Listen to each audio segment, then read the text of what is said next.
لیکن آج کے پیر جو کہتے ہیں کہ ہم یہ گدی نشین ہیں یا یہ ہم سلسلہ چلا، تو وہ اللہ کی راہ کے لیے یہ فیض تو اللہ کا دیا ہوا ہے تو اس کو فری میں بانٹے نا، پھر اس کا ہدیہ کیوں لیتے ہیں؟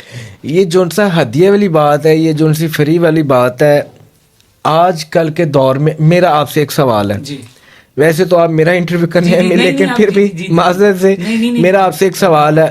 کوئی ایسا انسان مجھے بتائیں جو فی سبیل اللہ کوئی کام کرتا ہو، ہر چیز کے پیچھے کچھ نہ کچھ لاجک ہوتی ہے، پر بات یہ ہے اب میری بات کو کوئی بندہ غلط نہ سمجھ لے، چیز یہ ہوتی ہے آپ کے ایک بات ہے، آپ کے سر میں درد ہو رہی ہے، آپ نے ٹیبلٹ کھائی ہے، اس کی اجرت دی ہے، آپ نے کھائی ہے تو آپ کو آرام آنا ہے. حرام کی آپ کھا لیں گے آپ کو کبھی آرام نہیں آئے گا.